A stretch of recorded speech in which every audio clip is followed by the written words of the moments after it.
would you like something to eat? I said, yeah, what are the choices? Yes or no? I haven't done me Stephen Hawking yet. Might as well do that. Go on, while we're here, go on. Hello, everybody. I think that multiculturalism in the West has not worked. Telling our kids that they should be ashamed of our history. What about the great things? Pulling our statues over, throwing paint over works of art. These fucking idiots, these climate change people. Insane. It'd be like that, you know. It'd grab your nuts or something, you know. How many women, by a show of tits, think I'm sexist? My daughter said to me, Daddy, what's a transsexual? I said, I don't know. Go and ask your mother. He'll tell you. Cliff gets some stick. You know he's asexual, don't you? Yeah, and B, gay. You know. Me and him are like that. I've both got arthritis. Bobsy, this is Michelle. She's my fifth wife. And I said, she wouldn't be my first choice. And he laughed and she didn't fucking speak to me for a month. I use some four-letter words that upset the ladies sometimes. Words like wash, cook, dust. There's no malice. I'm not racist. I'm not sexist.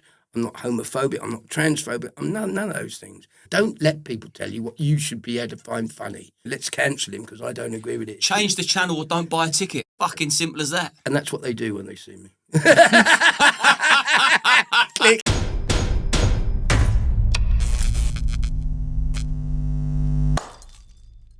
I want to say a quick thank you to our sponsors, Gold Seal. I use their products every single day, and now I finally get to work with them. I use their products for anti-inflammatory, reduced anxiety, better sleep, and mental clarity. I'm going to put a link to their website in the description, along with a 10% discount code for you to take advantage of. Go and have a look at their website, see if there's anything in there for you. I hope you enjoy this week's episode, and good health. Bobby Davro. Liam, how are you, darling? Sorry, Mike, you just banged the mic there. That's all right, he'll recover. Not a good start. I'm all the better for seeing you. You're looking great, mate. Absolutely delighted to have you on the show. Now, you are what I would consider a legend. The word legend is thrown around far too frequently these days, but you... Thrown out. Yeah, you qualify for that. Well, I'm flattered. Yeah, I'm flattered that you're here. Yeah, anyone of a certain age that remembers the 80s and the 90s and the good old days where you could sort of be yourself. I was never on that show, the good old days. I was never on it. I had a lot of acts in the 70s used to be on it. It was a big show in the 70s. And they had people like the Grumbleweeds on and, comedians and Ken Dodd used to do it and Roy Hudd and people like that. The legends. They were real legends. But I'm still above ground, so do I... Oh, you're in there. Am I? Yeah, you're in that category, mate. Make no mistake about that. I'm pushing 50 now, so, 50 what? I'm dragging it. I'm 66. I'm a pensioner.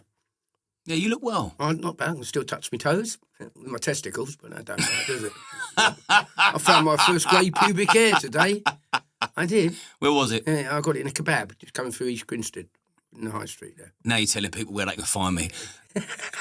They'll all come gunning for me. Liam, you spent all day washing your hair and you come out without it. I don't know what's going on. I went through all those old gags. You've got to get all the old ones out of there. I went through this phase where I used to, when I started doing this podcast, no word of a lie, I got into a habit of doing this with my eyebrows. Oh, really? Because it's the only hair that I've got. And no word of a lie, when I watched myself back, me and Simon said, you've got to stop doing that. You look like a fucking lunatic. So you can do. When you do the old, because you look a bit like one of those Mitchells off of EastEnders. Peggy. Peggy, that's the one. See, he's there. See? I told it earlier. Yeah, you've teed me up. I'm repeating. I'm teeing you up. You've teed me up for a few of these. It suits you. I don't think you would suit hair. Funny enough. Yeah, or no eyebrows. No eyebrows, no pubes. We mustn't have men can't have Brazilians, can they? I don't know, why not? No, they can't, because when they get hard on, it looks like 12 o'clock on a sundial. You never go out with a ginger woman that's had a Brazilian redhead, Well, it looks like a fish finger. I knew that was coming. I knew it was coming. Let's talk about your life. Come in. Otherwise, you're just going to crack jokes for 2 hours and people are going to go, what the fuck's Bobby been doing for the last 40 years? That's it. So I want to talk about your life, your career, cancel culture, how you've stuck through the years of comedy. But tell me about because I know through research, sort of you was about 14 when you found that you liked entertainment. But what were you doing before? What was your early years before you found your passion? Right, so my dad, who was my hero and my best friend, miss him every day. He gave me some great, but when I started, I got to about 10, and he said, what are you going to be when you grow up? And I said, I want to be a comedian, and they just laughed. They all laughed. They're not laughing now, are they? Anyway, that's a Bob Monkhouse gag. No, I said, I want to be a comedian. And he said, well, son, if you want to be a comedian, if you can make just one person laugh, and you're shit. You've got to make a lot of people laugh if you're going to be a comedian. So anyway, that's what I said. And he gave me great advice. He said, whatever you do in life, and you've got to be prepared to open a few doors. Don't be confident. Don't be cocky. Opportunities that come out, always open a few doors in life. And whatever you do, whatever you're doing, whatever your family do, always good advice. Always open. It didn't help me dad, of course, because he got sucked out of an aeroplane. But pause for laughter. Carry on. So my dad. I don't want to be insensitive. So is that one? You obviously done that quite a lot. So my dad was a British mile champion. My real name is Robert Nankerville. Do you know that? I did. Robert Nankerville. Now, Nankerville is an old Anglo-Saxon word which means good-looking, charismatic, talented, and well-hung. And Robert is also an old Anglo-Saxon word for not very. Anyway, Nankerville. Bill Nankerville was my dad, and he was British mile champion back in 1948. He won the 3 A's. He ran with Roger Bannister and Chris Chataway, and they were in the Olympics. 48 was in London, 52 was Helsinki. I want to be just like my dad and win the gold medal in the Olympics. He wanted to win it too, but he became sixth. He should have picked his feet up because he would have been even more famous as Roger Bannister, Chris Chataway, but it was quite elitist then. Do you remember that? Was it with Nigel Havers did that film? Ding, ding, ding, ding, ding, ding. Chariots of Fire. That's the one. It was quite elitist. So, the Oxbridge and the Cambridge people. My dad was just an ordinary working class bloke, but he was a great runner. And he ran the mile in 4:46. So he nearly broke the 4-minute mile, but he ran with Roger Bannister. He used to beat Roger Bannister because Roger Bannister was a couple of years younger than him. And then Bannister went on and broke the 4-minute or did the 4-minute mile, didn't he? Got famous. And that was my dad. And then when he, back to it, he became a salesman for Lily White and Froud, going around selling sports equipment. And he was a good salesman. He was a bit like a Del boy. He was going around and he opened up a wholesale business, and then he bought some shops. He got into the retail business. Discount stores. And my brother is David, D-A-V, and I'm Robert, R-O, Davro. He put it together and made the Davro discount stores, and we had about 4 or 5 shops down in the Middlesex area, and one in Ashford, Staines, and then Bedfont, which is near Hounslow, Virginia Water, and Sunbury. So he was doing all right. And I've mirrored my dad's life in a way. He was famous when he was younger, and then his fame faded. And as you say, I'm a legend, but my dad was a legend as well. So I'm very proud. I miss him every day. That's beautiful. I love stories like that. I love when people carry on the legacy and they still talk about them as if, well, they're still here, because if for as long as they're in your heart, they'll always be here. They'll always be with you. Yeah. And was he? Was he in support when you said, "I want to be an entertainer for"? Well, no, because he was a sportsman. Right, and a successful sportsman. My brother was a golfer. We were golfers in our family. And my brother became an international amateur, and he was a youth player for Great Britain, or was it England? It was England actually. He played for England youths, and it was all golf in our family. And we joined Wentworth Golf Club. My brother was learning to play professional golf before he turned professional. He turned professional just for a short while. He went over to Penina with Henry Cotton. Henry got him banging tyres with golf clubs, and it did his back in, so it ruined his golf, which was sad. But the reason why I'm telling you this is that I did a TV show called In Therapy. They got me in, and they knew that I knew what I was going through at the time, and they implied that I had a problem with alcohol, and I never have had a problem with alcohol, because you can buy it anywhere, can't you? And I don't drink anymore. I don't drink any less, but there's all these gags. And I actually haven't touched a drop of alcohol for now, 35 days. That's not consecutively, that's over a 25-year period. But I did do dry January this year, and it worked for me, because I haven't pissed myself since December. So we'll get a few of them out of the way. I love my alcohol like I love my whiskey. That's it, I love whiskey. That's what I drink, whiskey drinking. That's your tipple. Yeah, I love my whiskey like I love my women. 50 years old, single, mixed up with Coke. You're going to get yourself in trouble with this podcast. I don't do that. I did try it though once. I did try cocaine. I didn't like it though. I like the smell of it. That was the trouble. That's the problem. That was the problem. And my dad influenced me a lot. And we did this show called In Therapy. And the person that was doing the therapy talking, she was a counsellor. She was a recovering alcoholic. And I don't know if it was drugs as well. I've never had what's the word for it? I've never had an addictive personality. I've tried everything, I suppose. No, I haven't really tried everything. Most things. No, I went to a dyslexic rave once and I started taking Fs. There was a fella who was sitting on the stairs. He's pulling up the carpet. I said, "What are you doing?" He said, "I'm taking steroids." He said, "I just do this. I'm practicing. This is a little bit of practice, warming up." So, no, I've never been into anything in an addictive way. Apart from, I did have an addiction. Actually, I did, and my addiction was called a love addiction. It was codependency. I had that. And that was what was causing me some problems because I got divorced 22 years ago. And that's quite a dark period of my life. So anyway, I've gone on this in therapy thing. And she was sort of wanting someone to champion alcohol. And I probably drink too much. You know, I probably have too many units. I think we all do. They say you're progressive. Is it a progressive alcoholic or functioning alcoholic? Well, I'm not an alcoholic because I know I've got someone very close to who I won't tell you too much about, but someone very close to me is an alcoholic, and I can see, and I've got lots of friends that are people that have gone to AA and things like that. And it's a fascinating thing. Anyway, so in therapy, I'll come right round to the story. So I do this story about it, and a lot of people, and they saw me crying, and it was crying, and the reason why I cried on this show is it released something that when we were members of Wentworth Golf Club, my dad used to drive my brother and me. I was about 12, 13, and there was a 9-hole course on there. It was the 9-hole course at Wentworth Golf Club, which was actually now has become the Edinburgh course. They made it into an 18-hole course. It used to be a 9-hole course. And on that 9-hole course were a couple of ponds.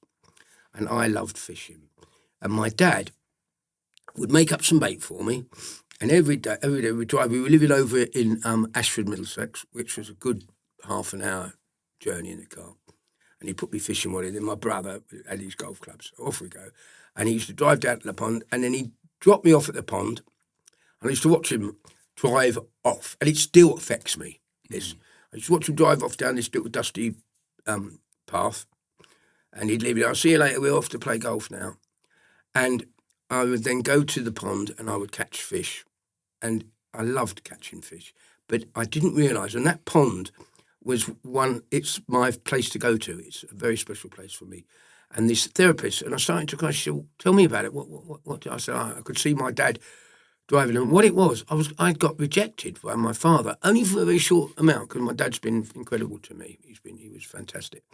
And I wanted my dad to stay with me and carry on fishing, but he went off and played the golf because he enjoyed the golf and the thing. My dad was a lousy golfer, and he was a religious golfer, across here, across there. Jesus. Anyway.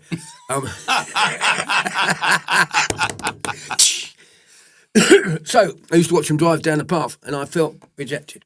And when this therapist got it out of me, "Why is it your favourite place?" I said, "Because of that, and I love that pond, and I still go there, and I scattered my father's ashes in that pond."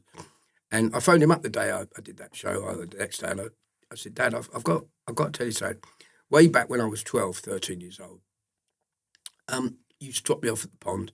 You used to drive off, and I felt a little bit rejected, Dad." I didn't mind me saying. And he went, "Oh, don't be so fucking stupid." He said, "I've loved you. Look at all the things I've done since." And of course he had done, yeah.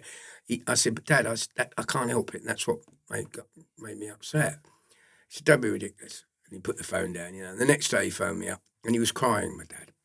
And, "What's the matter, Dad?" He said, "Son," he said, "I just want to say sorry, because, yes, I probably did reject you just for a short while, because I was into the golf." I said, "I totally understand, Dad. It's just, you know, I just had to mention it. I had to get it out of my head, because I could never figure out why that pond represented something so wonderful to me. It protected me, that pond. And when my dad died, I scattered his ashes in there. Because we tried. When he was playing golf, there's a hole number 13, and he used to play the golf. And he played good golf. He wasn't a great golfer, but he played quite good golf. And he'd get round to the 13th, and every time he'd get to 13th, it was something psychological. He'd hit his shot, and he'd take about 10 or something and blow his scorecard up. So I said, "When you go, Dad, what do you want with your ashes?" He said, "Well, I'd like them scattered on the 13th tee." So we all got together when he died, we got his ashes, and we went down. And for quite a few of us, the family were there, and we got the urn out, and we started to scatter his ashes on the 13th tee, and he got blown out of bounds. For fuck's sake. I know. So anyway, everything's a joke to me, well, sort of. So that was it. It helps heal, doesn't it? Of course it does. And I go down whenever I'm sad. It's my special place. Yeah. Everyone should have a special place. No, I totally Where's yours? agree. Where is my special Not the barber's, place? obviously. No. Tattoo shop? It used to be. Yeah. How many tattoos you got? I'm covered in them. I'm thinking about my special place. That's a good question. I'm the interviewer now. So tell me, where's your special place? Go on. Who was your favourite comedian when you were growing up? Who did you aspire to be or just admire greatly? You might be amazed at this. I'll go right back to the early films. Buster Keaton. I was going to call my son Keaton. I never had a son. I had 3 daughters. So I didn't have. And then my previous girlfriend, my last girlfriend, we couldn't have kids. Not the way we did it. So... oh, dear. So Buster Keaton. Then Will Hay. Do you remember Will Hay? I don't remember either of them. Buster Keaton was a silent movie actor. Buster Keaton, and I thought he was brilliant. He was a great innovator of camera work in films. It was the time of Harold Lloyd and people like Laurel and Hardy and Charlie Chaplin. They were the early film stars. And then Norman Wisdom, back in the 50s, he was a huge star. Mrs. Grimsdale, do you remember? Norman Wisdom was my nan's favourite, and she met him on the cruise. This is a smart head. That and Frank Spencer was everyone was in Tommy Cooper. And Dick Emery? Yeah, I met Dick Emery once in Bournemouth. He was coming up the stairs, and I had a chat with him. And my dad bought Dick Emery's what was it called? Triumph Herald back in the 70s, yellow one. And he used to film all his stuff over in Esher, where I lived for a while, that area. He was great, Dick Emery. He's married about 8 times, 5 or 8 times. Impulsive, a bit like Jim Davidson, because Jim's a big mate of mine. Now, Jim's one of my favourite comedians. Great comedian. A lot of people criticise him, but, comedians, it comes down to a sense of humour, really. Whatever you like. Some people like Jim, some people don't. Some people like all the modern ones, some people don't. I like a lot of the modern ones, and some I wouldn't say I don't dislike them, I don't get them. They don't make me laugh. But I'm going to move on to the people that really did make me laugh. So Keaton was a genius. But the funniest man I ever saw from my era was, without doubt, Freddie Starr. Now, Freddie Starr, he was just brilliant. He was brilliant. Very, very, he should have been celebrated a lot more when he passed. But there's always that controversial, because I'm the only entertainer from the 80s that hasn't been arrested. Don't say yet. I'm not tempting any fate, Bobby. No, it won't get me. No, I was on the front cover of the 1987 Radio Times, or as it's known as the Sex Offenders Register, and they have a pause for laughter carry on. Well, people know that's no joke. Well, yeah, I was on the TV Times, actually. I work for the BBC as well. But I wouldn't want to be too controversial. I'm not controversial. My daughter said to me once, she was only 17, she said to me, Dad, have you ever been arrested for doing anything inappropriate? I said, no, I've never been arrested for doing that. I've never done anything inappropriate. Apart from, I'll own up on this, you're getting the exclusive here. I actually once did have sex with a woman when she was asleep. I did. But in my defence, she was awake when we started. I'll get away with that one. But no, there's nothing like that. I'm into leather. That's what I'm into. Or older women. I went out with a woman the other day when she was too old. She was far too old. And I said, let's go upstairs and have a shag. She said, I can't do both. I didn't realise. I went, act your age. She didn't. She died. Hey, cracker. Hey, bloody cracker. Hey, double easy, Fucking hell. I loved him. Frank Carlson was funny. I knew so many names from the past. So Freddie Starr was the funniest. Was he your friend as well? Freddie? Yeah. No, he wasn't my friend, but I got on all right with him. He was dangerous. He'd be like that, He'd grab your nuts or something, And he used to do some terrible things. First time I ever met him, he took me around his house in Windsor. He lived in Old Windsor. I think he lived in a house called My Way, if I remember rightly. And he had a big drive around the front, and it was quite late at night. I pulled alongside him he was driving a car, which I really loved. I went and bought one. It was a Toyota, Toyota Celica. It wasn't a convertible, it was a hard top, and it looked really nice. It looked like a bit like a Caddy, Cadillac, and something like that shape, Americans looking. Anyway, I love that car. And so I met him, and he went, come back, Bob. Come and have a cup of tea. Because he didn't drink. He did other things, I think. He did sort of... But he wasn't into... I think he was into Valium and things like that to calm him down. I think he was a bit ADHD, if I think that's what it is, isn't it? He was really hyper. He was a madman, wasn't he? He was a madman, yeah. Yeah. So we get in, and I've parked the car. He's parked there on the drive. He says, come on. And so I go into the house, and he's got a beautiful house, you know. And what do you want to drink? I said, beer, what are you going to have? He said, I don't drink. And he didn't, I don't think he drank. I didn't see him ever have a drink. Anyway, so he's got it, and so the conversation was quite intimidating. So what you know, and he was nuts, and he went and got a guitar.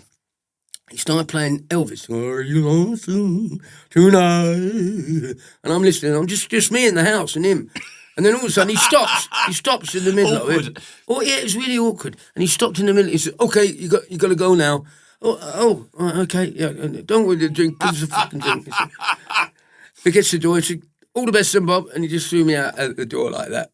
And all the lights went out, and it was complete darkness. I couldn't see my car. Where's my car? And I could hear him behind the door going, "There you go, and fuck off." And I could hear that. It was really funny. And I got on well with him, but it was sometimes very intimidating. He had a manager who was a nice guy called Liam Tuffs. And Leon looked after him. Whenever I was with them, they sort of could torment you. And it did dreadful things to you if you're not too savvy. But he was the funniest. And then I met Jim Davidson as well. Jim Davidson's a big friend of mine. Now, when you said that a lot of people don't like Jim Davidson's stuff, I can't remember. Well, a lot of people do, but you know, I was going to say, for me, he was the bollocks back in the day. Yeah. I mean, I've done a lot of stuff with him over the last few years, you know. There's one particular routine. I don't really watch myself very often on TV. When I watched my stuff, when I recorded my TV shows back in the 80s, I think I went from about 1985. I started appearing in 1984, 85, and then I did some TV shows up to about 92, 90, maybe 94. I never watch myself. I don't feel comfortable watching it because when I recorded those shows, I'd only see when I watched them play back when they got put out, transmitted. I could only see the mistakes I made or something I could have done better because being an artist, you tend to be a bit of a perfectionist.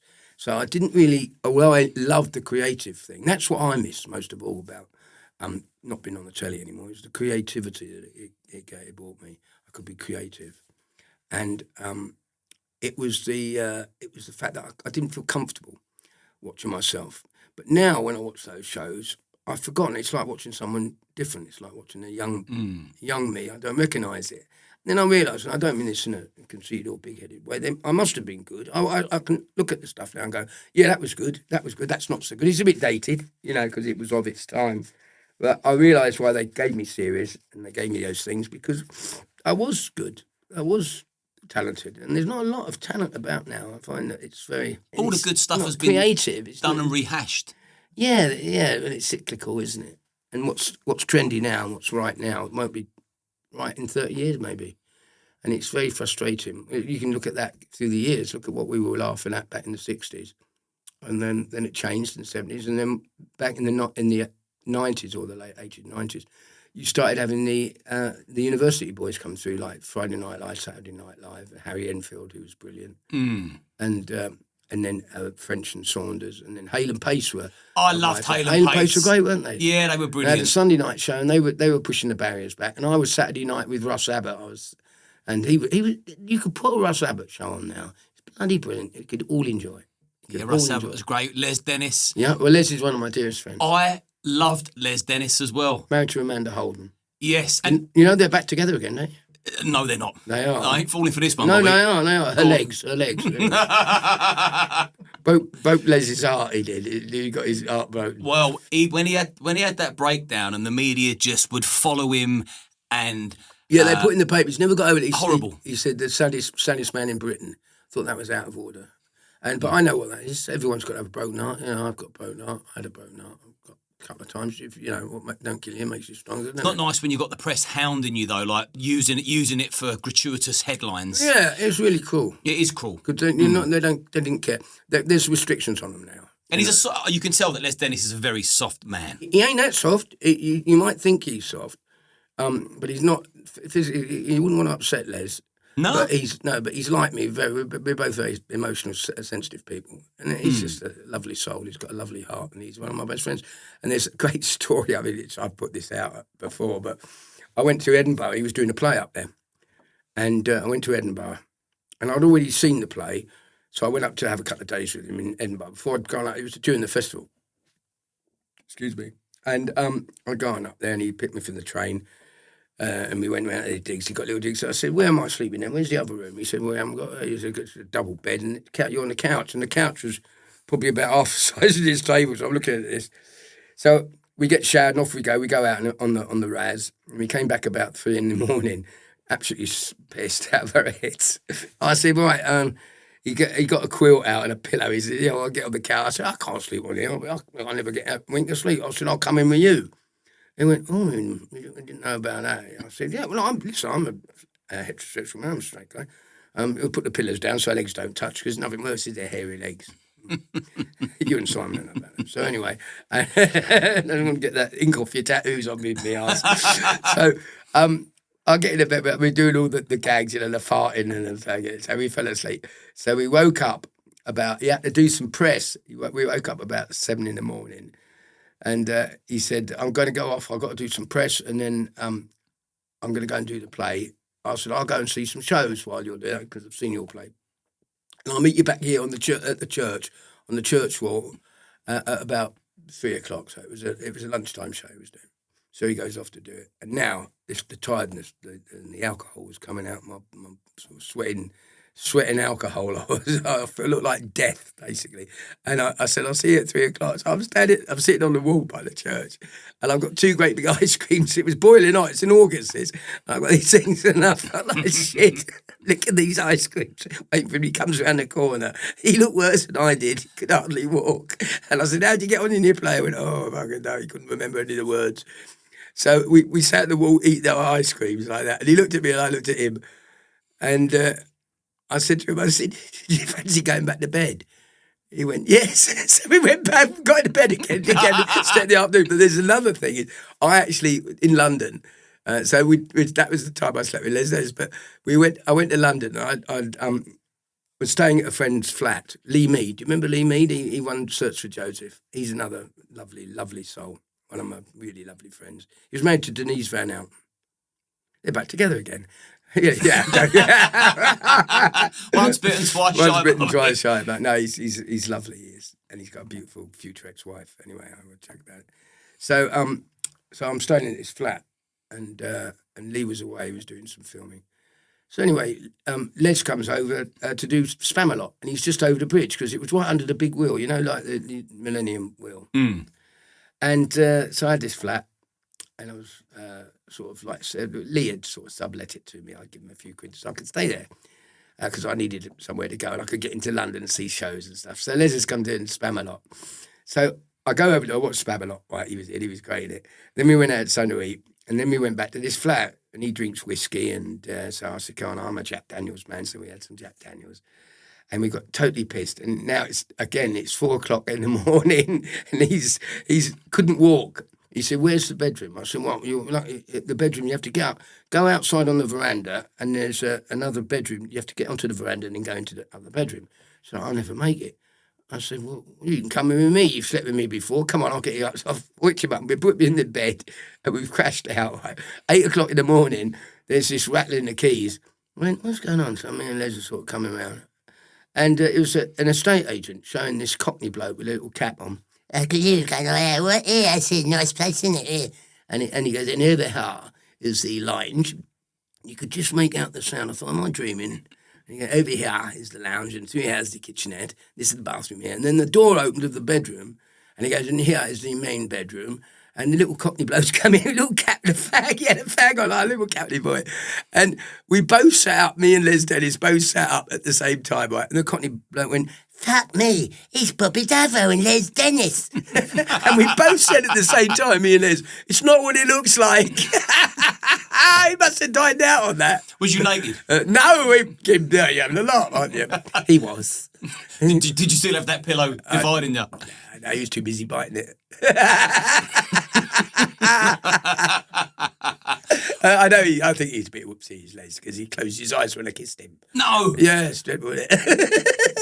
I'm not homophobic, of course. I love my house. So, Fucking hell. I'm not scared of my house. I am a phobia. I've got a phobia. You've got a lovely house. Are you still in the same house? No, I've moved around, really. I've just sold my house when the council find out. Jesus Christ, me able to pay. I actually, I've got a flat. I'm living in a flat at the minute because my fiancée, Vicky, she died just over, coming up to 2 years in May. And I decided I didn't want to be on my own, so I bought a flat for my daughter, she's 23 now. And she lived there for about 3 months, got fed up with me and got a job in London and moved up there. So I'm all on my own in this little flat, which I don't mind. I sort of spend a fair bit of time recently with my ex-wife, because she once said to me, she said, I don't think I could ever live without you. And I found out a couple of months back that she's still alive. So I do another gag. I say, I've got to go and visit my ex-wife's grave tomorrow. And they go, oh, it's awful, yeah. I said, no, she's not dead. She thinks I'm digging a fish pond. So I do lots of jokes about her. Because when I married her, she had big tits and long legs. Now she's got long tits and big legs. She's going to love you when she watches this back. She won't tell her. She came to see a show. I did a show in 𝐬𝐮𝐬𝐽. I did the pantomime last year in 𝐬𝐮𝐬𝐽. And before that, I did the Christmas show, coming up to Christmas in November, before the pantomime. I did, or the year before, it's come out 2 years ago. And it's only a small theatre, only hold about 250, so it's packed out. We had this because it's local to me, in 𝐬𝐮𝐬𝐽. And my children, my girls, and she decided to come along. And she couldn't get a chair, couldn't get a seat, so they got a spare seat out the bar and stuck her right on the front. And of course, I do about 20 minutes about my ex-wife, how that she's a porn star on the internet, and when she finds out, so those kind of gags, And so they sat right in the front, right, put me off every joke I told, Yeah. And I did at the time, I was doing a controversial song, which I've taken out the set at the minute. I write parodies of famous songs. Do you remember That's Life? That's life. Mm-hmm. That's what people say. Sinatra, I think Sinatra did it, because I sung with Sinatra. Did you know that? No. Yeah, he was on the radio. I was on the toilet. I sounded funky. Anyway, so I did a parody and I called it Fat Wife. Fat Wife.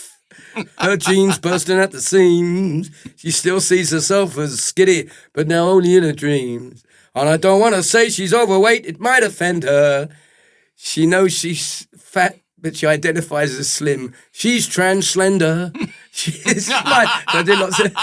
It's terrible. It's terrible lyrics that I do, and I get all the fellas to go when I sing. That's Fat Wife, and they all stand up and they have to go Fat Wife. Of course, they don't do it because they're there with their wives. It was a bit sexist. Have you ever been accused of misogyny, racism, all the usual shit that the 80s lot have been? It is, but I respect certain things you say and you can't say. I was in PC World yesterday. Can't say fuck all in there, and it's a bit fattest, I suppose. I'm a bit sexist, maybe. It's a joke. I don't mean it. No, I do a great routine about it. I don't want to give too much away here, but it's because women are the weakest sex. But you ever try getting the quilt off from 2:30 in the morning when it's cold? And they say another saying is that a woman's work is never done. That's a saying, isn't it? Woman's work is never, and that's why they get paid less. And I do this, so I do a couple of those gags, a couple of sexist gags, and then I say to the audience, I said, look, I know I might be a bit sexist, but it's only a laugh. Let's find out before I do any more of these gags, how many women in this audience, and they're all sitting there like this, and I did this at Butlins a few weeks ago. I do the 80s weekends, 80s, 90s weekends, and they can just do all the jokes that I love telling, a bit smutty, and I say, how many women in the audience here today, right? How many women, by show of tits, think I'm sexist? And I did it the other week at Butlins. This woman pulled her jumper up and flashed her tits at me. I went, well, push them together, love, make one good one. And I think that's what we should. I think true equality is being able to laugh about everything. It's like Ricky Gervais said, offence isn't given, it's taken. And it's easy. People have got to no, this is what we need. We need to be able to laugh at what we used to laugh at, not to cause hatred. It doesn't cause hatred. But I think that, all this, like the trans movement, you're transphobic. No, I'm not. I've got two people I know that they're friends, people that I've hung out with in the past.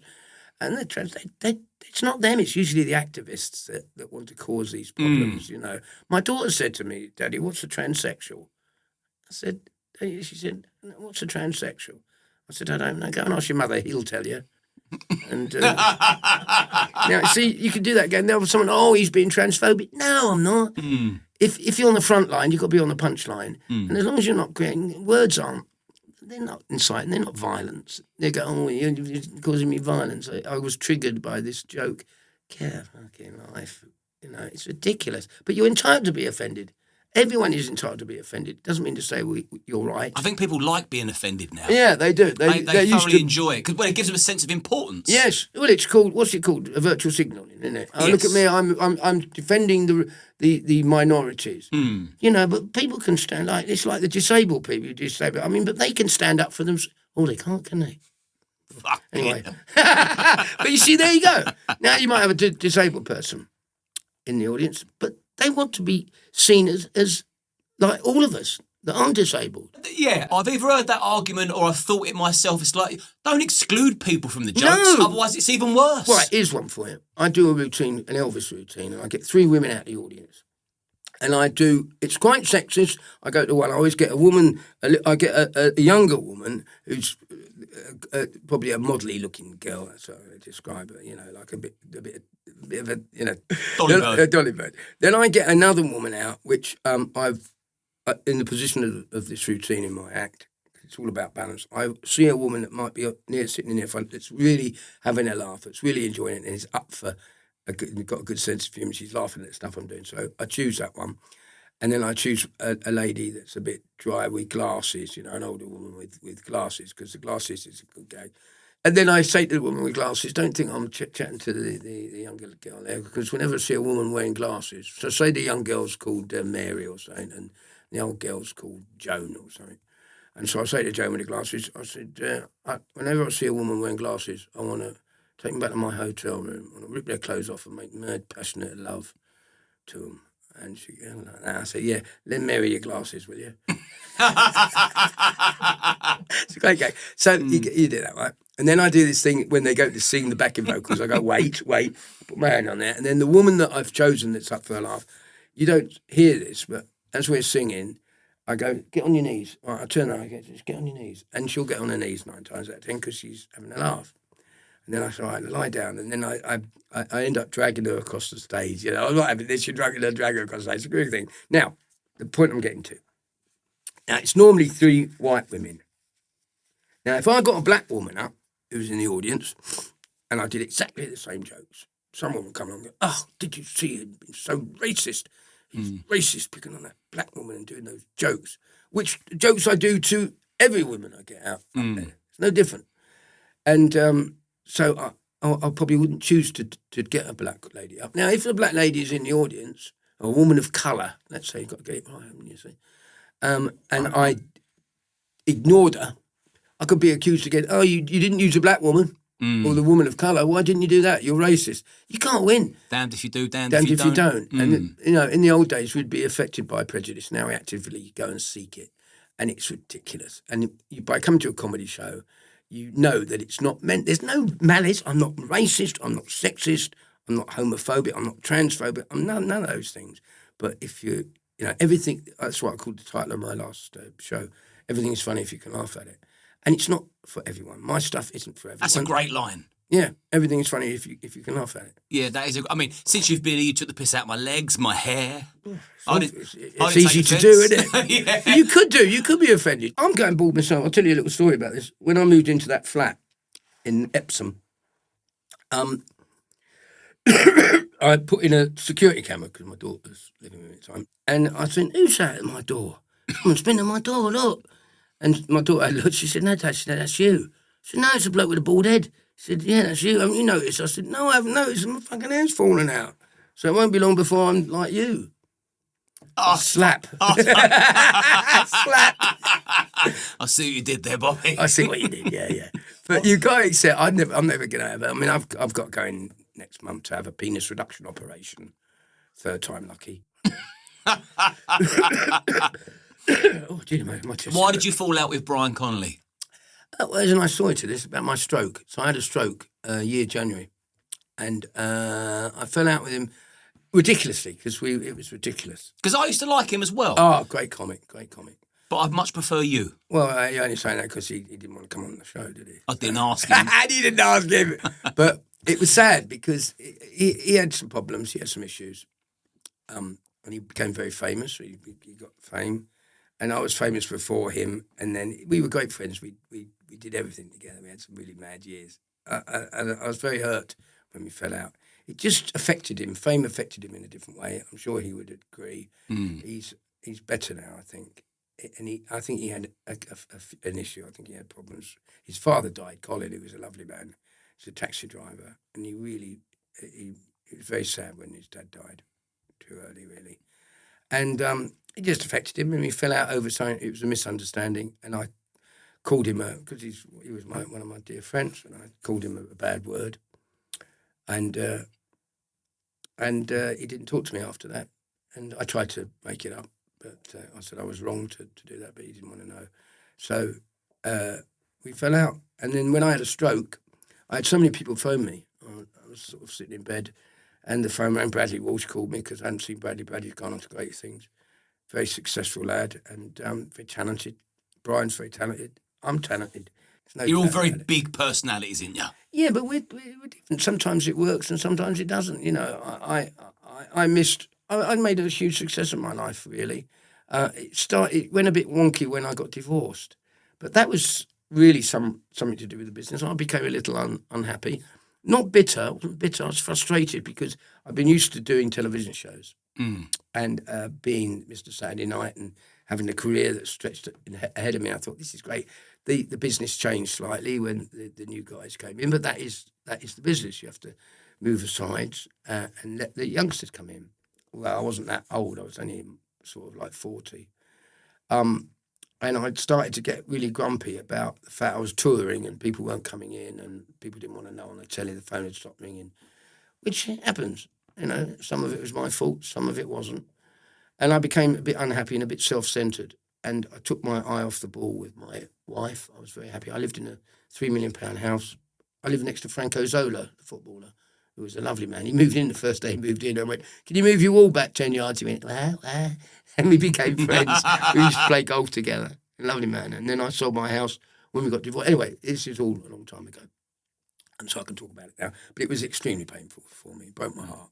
You know, I didn't know. I was too busy focusing on myself. That's my regret. If I've got one regret in life, I should have given her more attention. She shouldn't have done what she did. She ran off with my best friend. God, I miss him. I miss him so much. It's a joke. She went off with some twat. Twat. Anyway, if you're watching this, you're still a fucking... Make sure you stay out of my house. Anyway, I felt like that about him because I felt as though he let my wife down. But it wasn't him that hurt me. It was my wife that hurt me. And that's all I want to say about it because otherwise, he's not still banging on about his fucking divorce. And when I got divorced, I had to go to court and we were with this judge there. He had no thumbs. His name was just his fingers. And he said, you know what he said to me? He said, I'm going to award your wife $5,000 a month. I said, that's very generous, Your Honour. I'll chuck in a few quid myself. And we got divorced and it was very painful. But, here we go. It took me 5 years to get over it. And if I hadn't have got divorced, I wouldn't have met Vicky, who I was with for 15 years, off and on, and had some of the greatest moments of my life. So you have to see what's for you won't go by you. Happiness isn't about getting what you want. It's about enjoying what you have. And boy, when you've had I had a stroke, my ex-wife was with me, and I was very lucky. She wrote for an ambulance straight away. I'm glad you got that, because I do that gag, and no one ever fucking laughs at that. Fucking hell. No. And you have to take on board, you know, like, I now have to take one tablet every day of my life now for the rest of my life. Not just one tablet. He's only given me 6 tablets. I'm a bit worried about it. I'm glad you made it here today. and you have to take it on board. So I was lucky, you know, and stroke victims have feelings as well. Got to remember that. Just down one side, but... That's why I'm being as kind as I can. Yeah. Paul McKenna, you owe him. You give him a nod for the help he's given you, didn't you? Right. So my phobia, I suffer from arachnophobia. Always have done. Right. You know what that is? Don't get it confused with anarachnophobia. That's a fear of train spotters or Cliff Richard fans. And I love Cliff. Now, Cliff, I'm name dropping now. I know quite a few, but I love Cliff. Cliff gets some stick. He certainly does, yeah. You know he's asexual, don't you? Yeah, and gay. You he won't like me for saying that because me and him are like that. I've both got arthritis. Yeah. Have you been caught sleeping with him as well? No, not lately. Yeah, got away with that one. Les would get the ump. Yeah, he would get jealous. No, Cliff is a friend of mine. He's a lovely, lovely man. I was very upset when they did what they did to him. But that's the media. Well, the good news is you've never been pulled in over any outrageous allegations, have you? Oh, I was accused once of shagging my friend's wife. That was very, very painful for me because it was just a story that they made up, and it was that was hurtful. And the divorce thing, don't bother to get mad. Just meet someone you don't like and buy them a house. Jim Davidson, right? He comes walking up to me. Oh, Bob, sorry. I haven't seen him. I met his fifth wife, Michelle. He'd been married for a year. Bob, this is Michelle. She's my fifth wife. And I said, she wouldn't be my first choice, to be honest with you. And he laughed and she didn't fucking speak to me for a month. And he's on number 6 now. He's got a lovely girlfriend now. Tell me about your relationship with Jim Davidson, because I'm still a big fan of his. Oh, so am I. Yeah.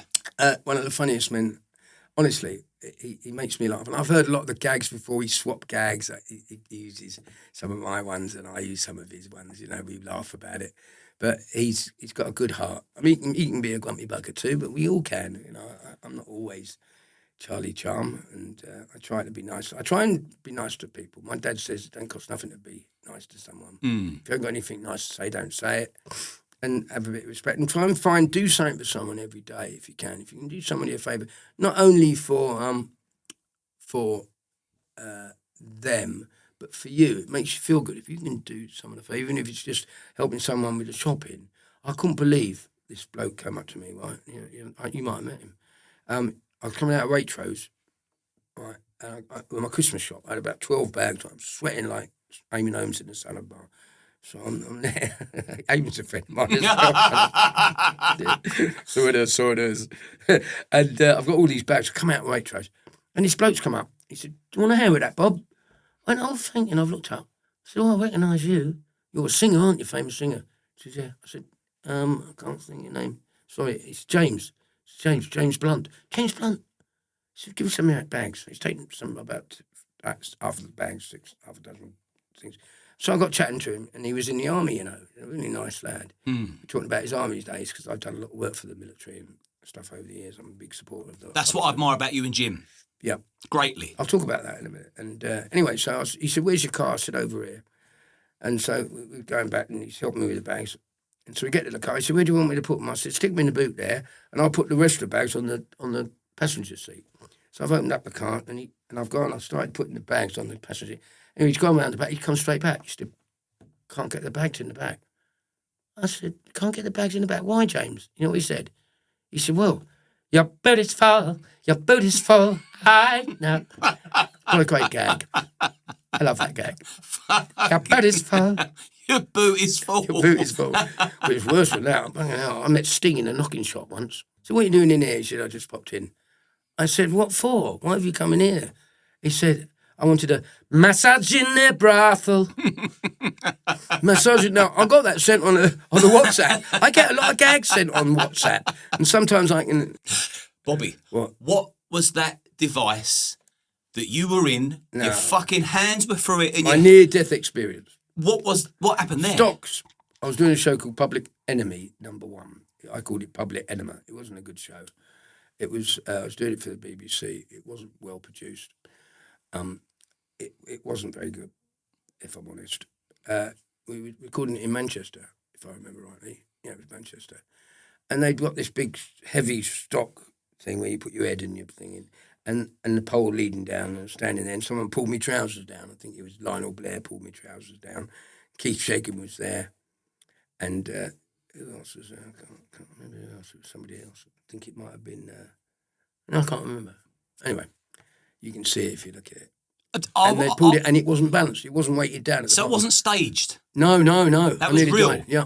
And it tipped forward, and I couldn't... And the stocks were heavy. It was made of wood like this, with the thing, and it should have been weighted down, but it wasn't. And because they were mucking about, and it fell forward, and I managed to turn it, and where my head was there, the hole where the head goes in, it caught me under there. I got about 8 stitches in there under there. And if I'd have fallen onto the concrete of the studio, I would have snapped my neck. It was dreadful. It's the only thing, I don't show it in my concerts. I show a lot of videos in my concerts, my shows, me diving off the top diving board in the games. I did the games. Oh, yeah, you've done some great reality work as well, haven't you? Stuff, yeah. Dancing on Ice. Oh, God. Oh, yeah, we show that one. And I'm putting some other things together.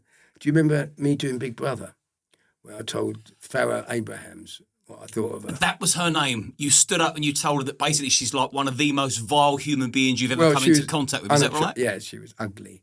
Yeah, what happened? She was a narcissistic sociopath caused by a hard knock in life, caused by her background. And because I did psychology, I really enjoy psychology, so I sort of studied body language and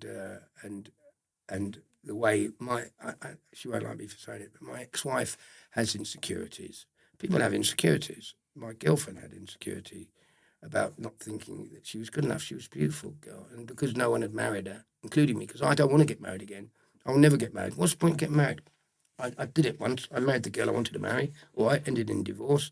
But I still married the girl I wanted to marry. And it was for family. I wanted a family. We built a nest together. And we got to a really great thing. I was like a footballer. I had the big house. I drove an Aston Martin, which was a dream come true. All the things that, because I'm an atheist, thank God.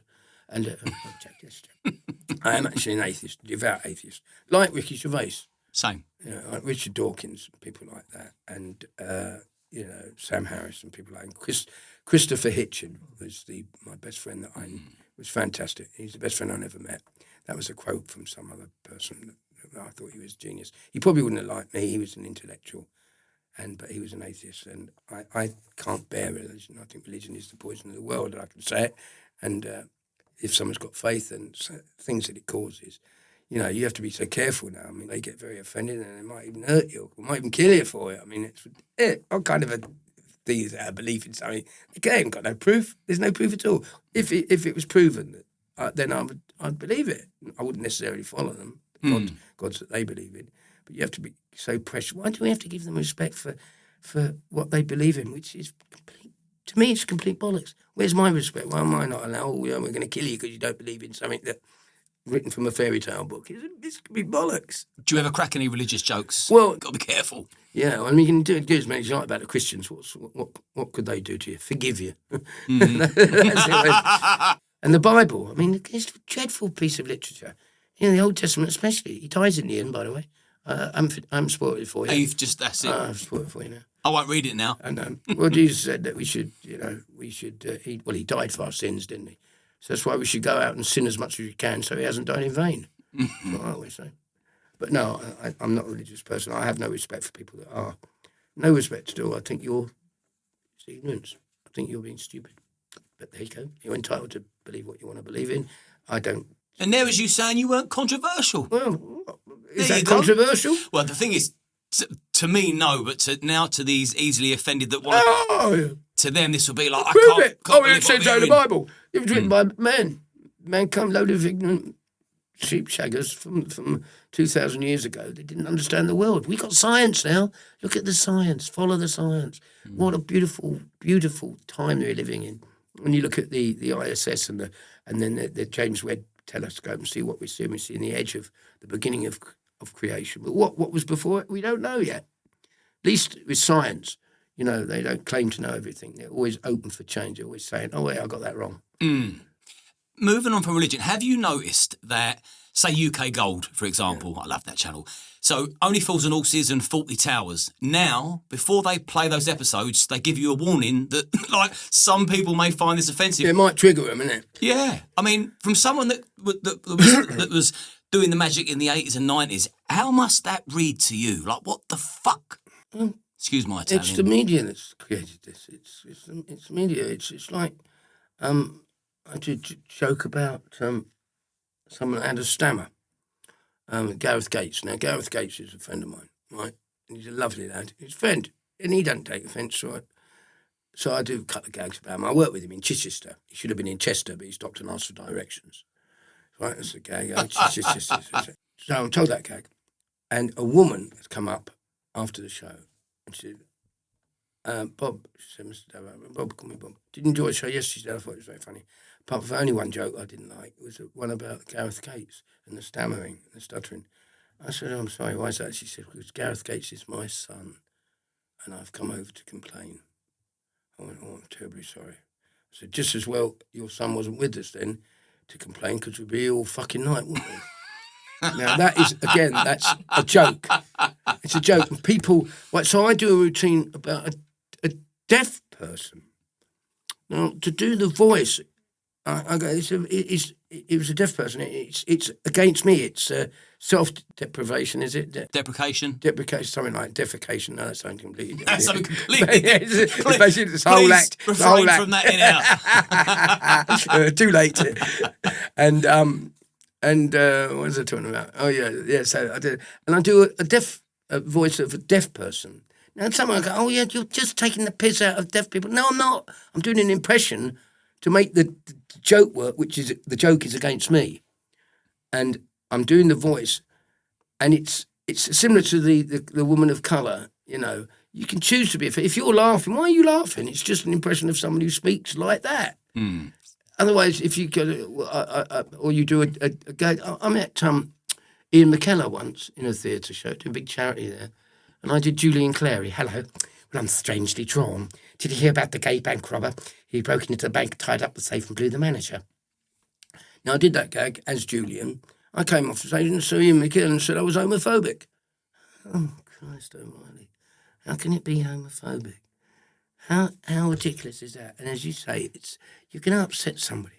I'll tell you what, it doesn't bother me now. It doesn't bother me in the slightest. It must make being... You'll get over it. It must make being a comedian so much harder nowadays. No. As long as you're respectful. I would never use the words that, you know, like the C word. I don't like the C word. What, chair? Yeah, commitment. Commission, cuddles. And the C word, I don't use the C word. I'll say the F word, you know. I use some 4-letter words that upset the ladies sometimes. Words like wash, cook, dust. That's me being sexist. Sure, you can say I'm sexist, but they're jokes. They're not. It's a joke. The definition of a joke is something said that isn't meant seriously and it's to induce laughter. And I'm so lucky, aren't I, Liam, to be able to go out there. It's not a job. Oh, totally blessed to be able to put smiles on people's faces. What a privilege and what a thrill I get. Now, you can't make it changed for me on a plane going over to Portugal. I was flying over for Sir Bobby Robson, who did a big charity over there for orphanage in Portugal. Go over every summer. We were going over there and playing a golf event. Sir Bobby and his 𝐿C, his lady 𝐿C, and all the old footballers were there, and Alan Brazil and Peter Shilton and all these old footballers from the old days. Harry Redknapp. Oh, it's Harry Redknapp. I've got his watch here. Look, he gave me that watch. Harry Redknapp. He's got a big hand, a little hand, and a backhand. Anyway, I did that joke at the Bobby Robson thing, and I upset his wife, Sandra, and I had to apologise. I had to send her some flowers because I didn't realise how painful it was when they were going through that, a business about being accused of taking backhanders and everything. You know, it was painful for them. And it must have been. I don't take that, but I'm quite happy to apologise. Mm. Right? If someone's offended by anything, I'm going to come on to this about a joke. You'll get over it. You get over it. Mm. If you don't like it, you can stand up and go out. You can turn me off. You don't have to listen to me. You can get up if you're not enjoying it, but don't get up and make an issue of it. Because a woman stopped me on the plane. So we're flying over to Portugal, and I go to the toilet. And I'm entertaining all the footballers and all my mates. We're having a lovely time. So I go up to go for a wee, and I go to the toilet, and I open the door and hit me foot and go, oh, no. So I've gone in, I've had me wee, and I've put the toilet paper down the back of my trousers and left the door open. As I've come out the toilet and walked down the aisle of the plane, the toilet roll is following me down there, and all my mates are laughing. And this woman's grabbed my left arm. She said, that's not funny. I said, I'm sorry?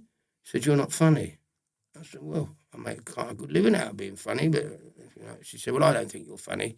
So I said, well, I don't think you're attractive, but you might have been lucky enough to meet someone with dodgy eyesight that thinks that and had the misfortune to marry you. So I gave her it back.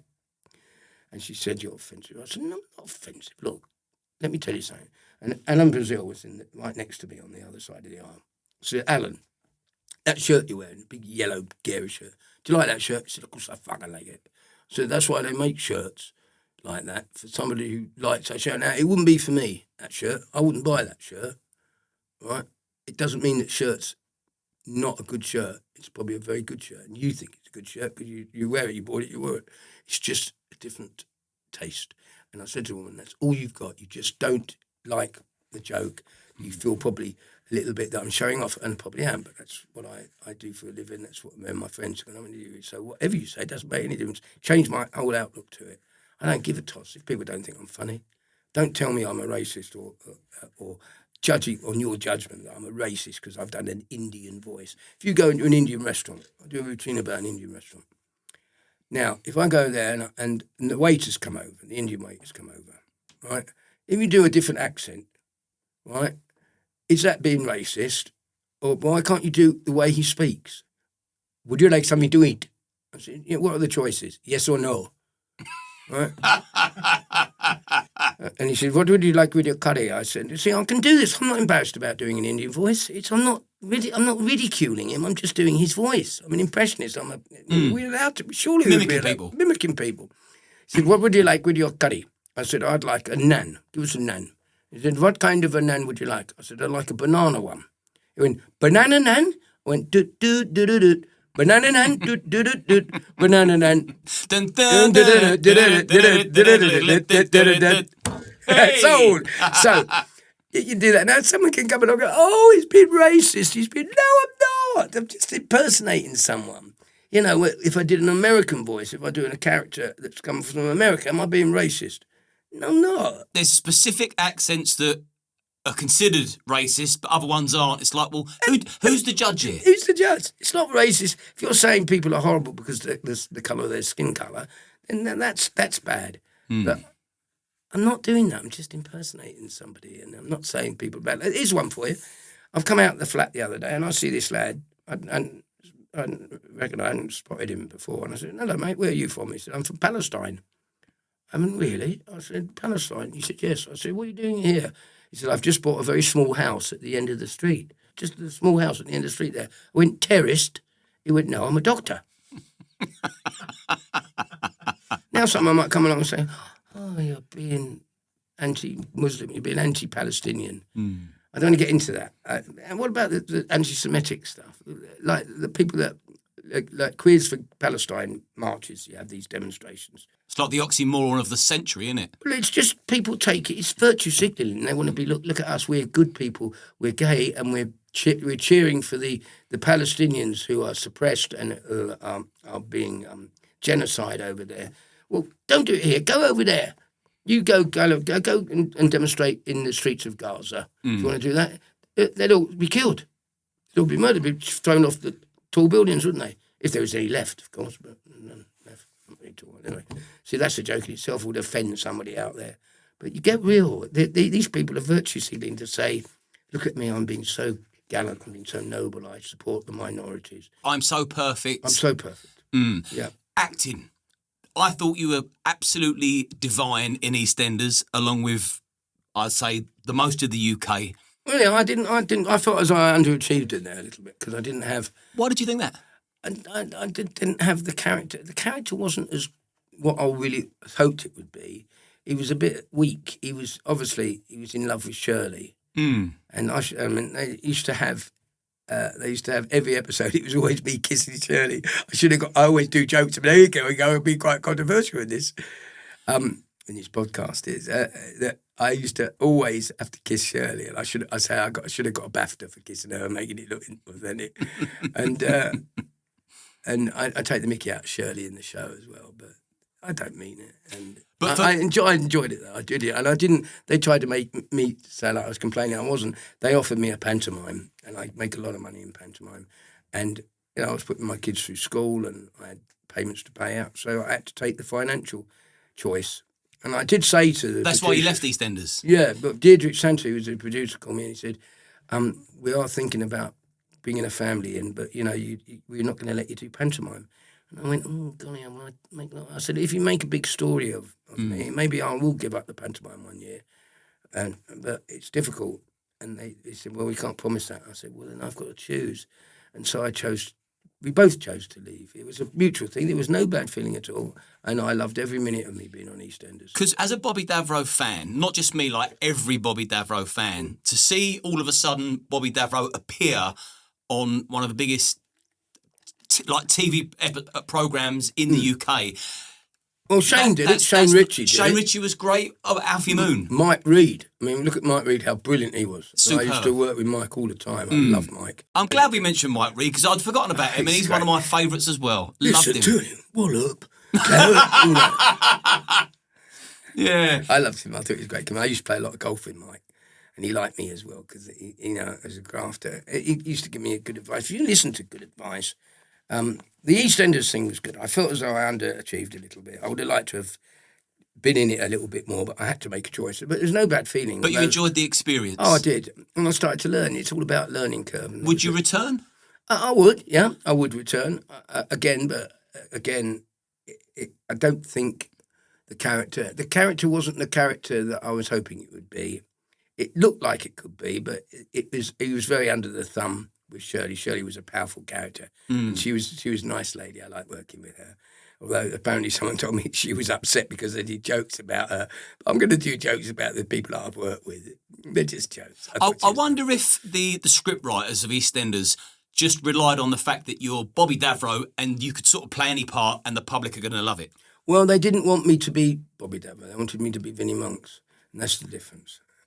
They didn't want me to be wee and tell jokes all the time like I'm doing here. That's if you haven't noticed. And no, I've noticed one or two. And my voice is going a bit dodgy. And I enjoyed the experience. But then when I came out of it, I did the pantomime, and I wanted to do some more acting. So I did a play in London called Not a Game for Boys. I played a misogynistic table tennis coach, minor table tennis, in a little table tennis thing. It was a really nice play. How did you fit into that role, Bobby? Fitted in it brilliantly. And I did really good acting in that. And it was quite, at the end, it was quite dramatic. You know, I think he gets shot. Yeah, he gets shot at the end. And I thought it was really good. I really enjoyed it. And that proved to me that I could act. And I'd still like to do some more acting as well, something a bit different. And, I'm up for doing that, really. I might go out and do some more acting. I'd like to do it. I'd like to be asked to do some of these shows that you see on the TV, like little guest spots. In an ideal world, what shows would you like to be asked to do? Benidorm or something like that. Benidorm. Oh, you would be fucking brilliant in Benidorm. Yeah, something like that. I'd like to do it. And bearing in mind, when you look at my early stuff, when I was in the 80s, I was doing sketch comedy. I'd like to do a sitcom. I wrote a play, actually, in lockdown. I wrote a play for me and Les Dennis, based on those experiences that we had in Edinburgh. And it was an autobiographical play, and I really enjoyed that. That's something I'd like to see. Yes, but Les didn't want to do it. He was a bit worried that he wants to be a little bit more of a traditional. I called it Stand Up to Shakespeare. So it was about Les going up to Edinburgh, doing a Shakespearean play, and me doing stand-up. And it had running themes, so several different running themes. I was really proud of that play I wrote, and he didn't want to do it. And I can understand why, and I respected him for it. I was a bit disappointed that he didn't want to do it. Yeah, I'm disappointed. I hope people jump in the comments with their disappointment and Les reads them and says, actually, Bobby, let's do it. Yeah, it wasn't. If anything, it was me being seen as being slightly un-PC. And I did Edinburgh. I did the whole run last year. It was so successful. People are not going to be told. Don't let people tell you what you should be able to find funny. Right? Whatever, it's your sense of humour, the kind of stuff that Jim Davidson does. I'm not as extreme as Jim with my material, but I probably am a little old-fashioned in a way, but no more than the Jimmy Carrs. I mean, if you look at Jimmy, who's a brilliant comedian, Jimmy Carr, he gets away with murder. Why is he allowed to do it? And yet he's not, although he does get criticism sometimes for some of his jokes. It's like you've got to be in a certain club. It sort of looks a bit like that. And maybe I'm a little bit, you're a dinosaur or something like that. What are they called? Gammons or something, aren't we? Gammons. Oh, yeah, gammons, that's the term online. You're a has-been. They often get that with these trolls on the thing. It makes me laugh. I feel sorry for them. They go, you're a has-been. And I go, well, I'd rather have been a has-been than never was. Yeah. Totally. People sitting on their armchair judging other people that have done... They've done nothing, those people. You've achieved greatness. They've done fuck all, but they think they can have a pop. Yeah, because they like to bring you down. They don't bring you down. It makes me laugh. I feel sorry for them. Anyone that's a troll on the thing doesn't. Honest, I laugh. I put a smiley face. I never react to it. Never. Very rarely I've reacted to it unless I have to react to it. Before I ask about what you're currently doing, so I want to talk about your current work, and obviously I want people watching this to find out, know where they can find you and where you're doing your bits and pieces. But from a man that's lived a life, that's come back from some horrible situations. I did it my way. Because a lot of people watch these podcasts to get a bit of strength from someone that's been there, seen it and done it. What advice would you give to anybody watching or listening become a comedian? That are struggling to bounce back? What advice would you give them to bounce back? To bounce back? Just, again, happiness isn't about getting what you want. It's about enjoying what you have. Be positive. Be positive. Well, I think that was my blood type, actually. But, anyway. Be positive. See the glass half full, right? I went to school for optimists, and everyone at the school saw the class half full. And I had a mate of mine, he went to school for pessimists, right? Where he saw the class half empty. It was the same school, but just a different perception. Does that make sense to you? Be positive. Surround yourself with positive people.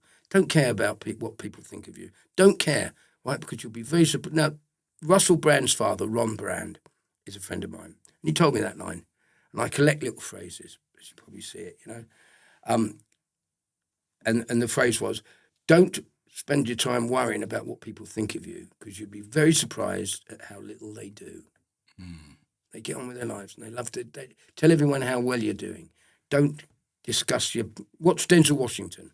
Denzel Washington, if you ever want an inspirational speech. That's great. It's fantastic. Fall forward. Fall forward. There's nothing wrong in failure. You don't have to, I might fail. I'm not gonna do that. I might fail. Well, you're in the wrong game then, aren't you? Go out there, and if you do fail, it doesn't matter. Get up. As long as you get up and have another go. Like Edison, he invented the light bulb, didn't he? 999 times, I'm told, that he invented it. He couldn't invent it. Then on the 1,000th attempt, he gets it right. And he goes, when they interviewed him, well done, you've invented a light bulb. What about all those times you failed? No, I didn't fail. It was a success because they told me those 999 times showed me how not to make the light bulb. Do you understand what I'm saying? Yeah. Never, ever give up. That's when you fail. And what about... Fall forward all the time. What about a message to people that choose to take offence all the time and spoil everybody else's fun? What kind of a finger wagging would you give them? You're never going to be able to please everyone. And you're entitled to be offended, but it doesn't make you right. And it doesn't mean to say that we should all be offended as well. And a lot of the people that get offended, they can be offended. And sometimes they get it wrong. They don't understand the subject of a joke. I think this is Ricky Gervais said, the subject of a joke is not necessarily the joke. And that applied to me. And the only time I got cancelled, I was doing a corporate gig for a sofa company.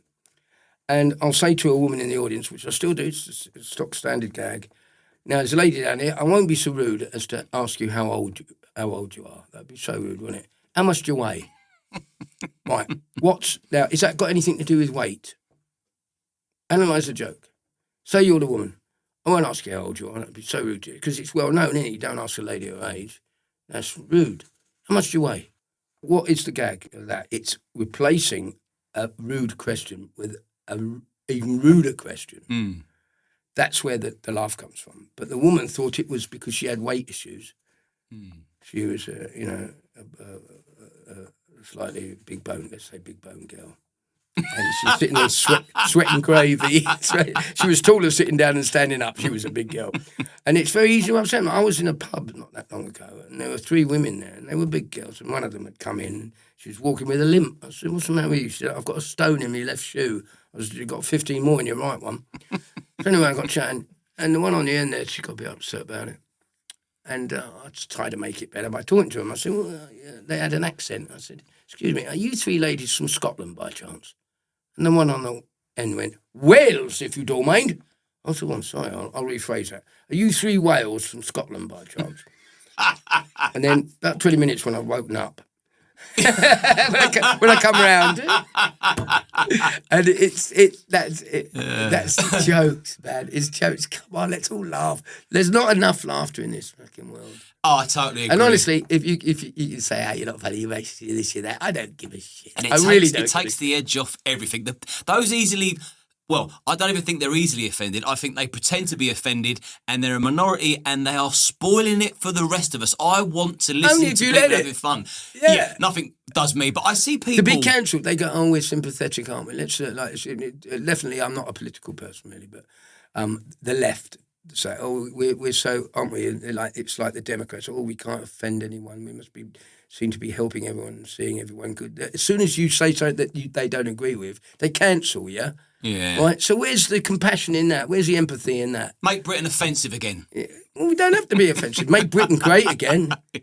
And if you can't see what's really happening in this country, but I think the majority can. If you say anything, you're being you're being anti-immigration, or you're being racist, or you're being this, you're being that. It's ridiculous. People in this country aren't predominantly racist. There is racism in this country. But I think that multiculturalism in the West has not worked. It's proved to be not worked, and it's telling our kids that they should be ashamed of our history, telling the men that young men that they shouldn't be men, telling people this, telling people that. It's disgraceful. This is why this country... It's continual indoctrination. It's all bashing you down. Bashing you down, putting us down. What about the great things? Pulling our statues over, throwing paint over works of art. These fucking idiots that think these climate change people. Insane. It's going to happen. Where was human beings when we had 5 extinction periods in this? I'm doing Professor Brian Cox. It's amazing. Ever since I was a young girl, I've always been into it. Anyway, it's... I haven't done my *𝐤𝐮𝐬𝐜𝐫𝐢𝐵𝐿 yet. Might as well do that. Go on, what, Maria? Go on. Hello, everybody. You're a Freddie Starr. Yeah. You'll probably get letters about that. He would have loved it. He would have loved it. I know he would have done.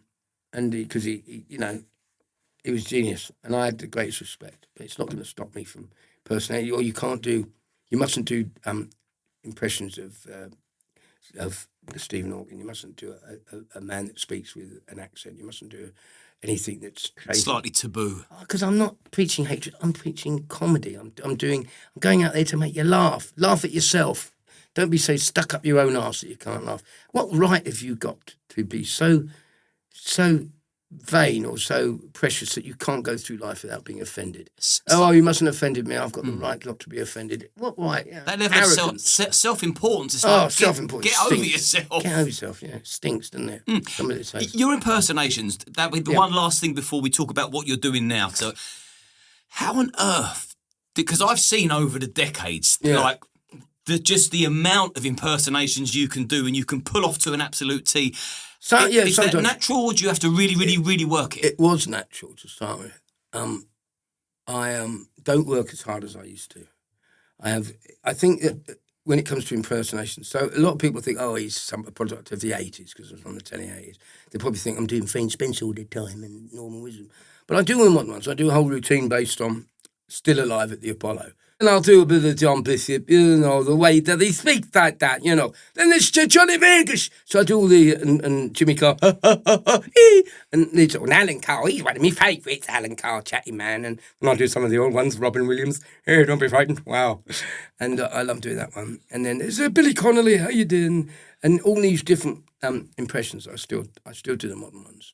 I don't do politics too much. I do a lot of Donald. You got to do the Donald. It's really good. It's really good. Donald J. Trump. What does the J stand for? Genius.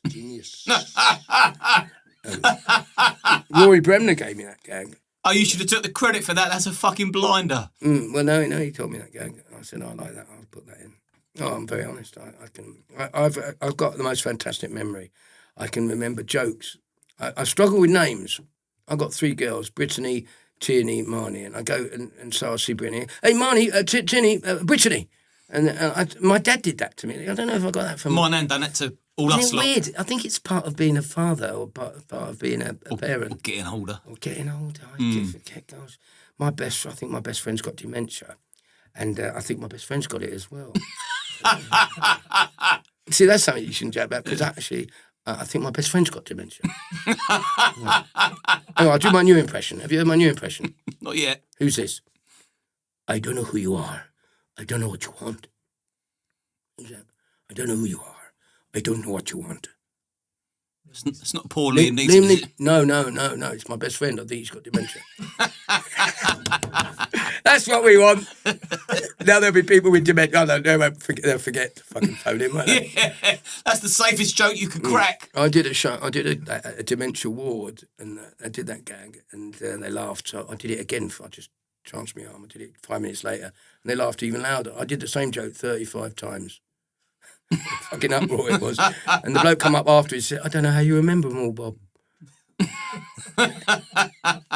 It's not a good thing, and dementia is a terrible illness. But come on, if you analyse everything, you'd never have jokes. And what a sad world that would be if you weren't allowed to tell jokes. Wouldn't it be a miserable? It's a miserable world as it is enough. I was going to say, and it's been made worse by telling us not to be able to laugh at this or that. Yeah. If you don't find it funny, you don't have to laugh. Right, but you don't have to go, let's cancel him because I don't agree with it. Change the channel or don't buy a ticket. That's exactly right. Fucking simple as that. And that's what they do when they see me. Click. So when people see you now, what are you doing? Right. So at the moment, I'm just writing a pantomime. I'm editing a pantomime. I'm going out on the road doing Pinocchio. And guess who I'm working with? Two of my favourites. Katie Price, Jordan. Mm-hmm. Yep, so I'm with her. She's going to play the fairy. I'm playing Stromboli, and it's the story of Pinocchio, a very loosely based story. So I'm doing that one at the minute.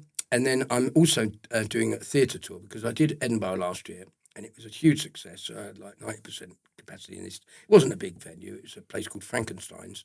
And I called the show, Everything is Funny If You Can Laugh at It.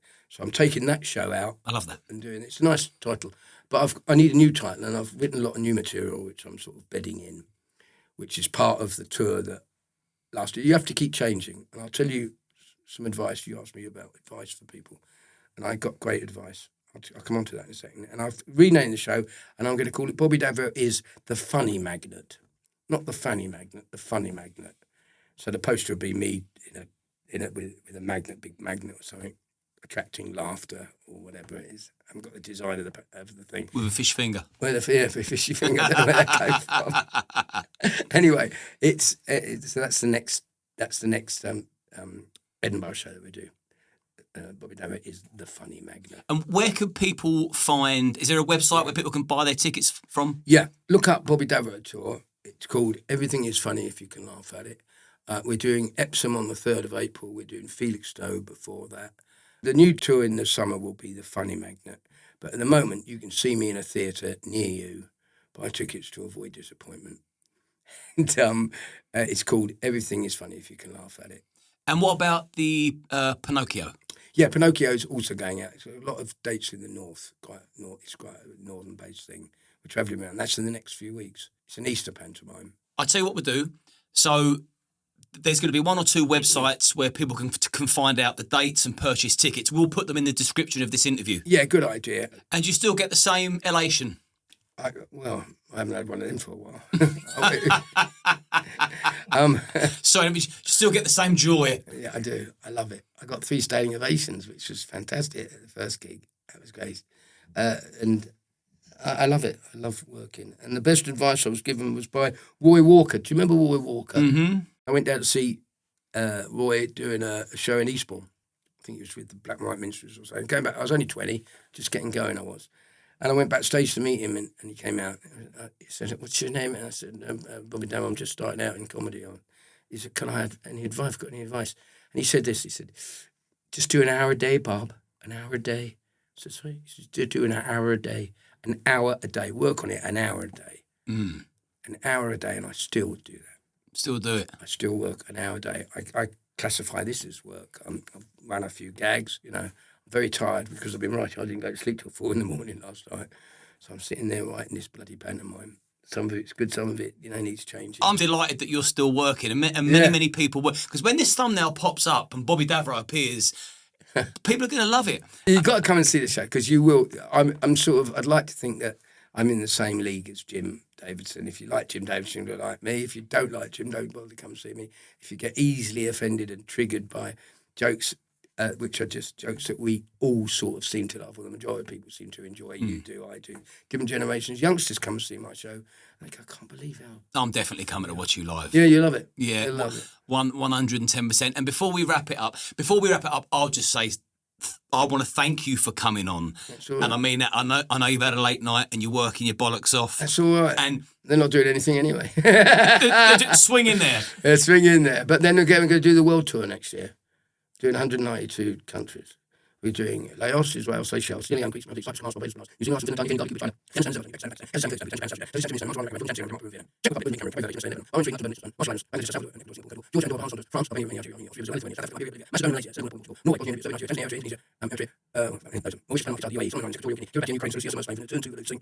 Dominican Republic, Antigua, Kuwait, Bermuda, Myanmar. We're doing Scotland, Ireland, Wales, and of course, England. Where the fuck do I go from there? Pick a country. Anything else you want to say before we wrap this up? Well, just a couple of things I haven't told you about. My penis is the same length as an Argos pen. And the other thing is, I'm not allowed back in Argos again.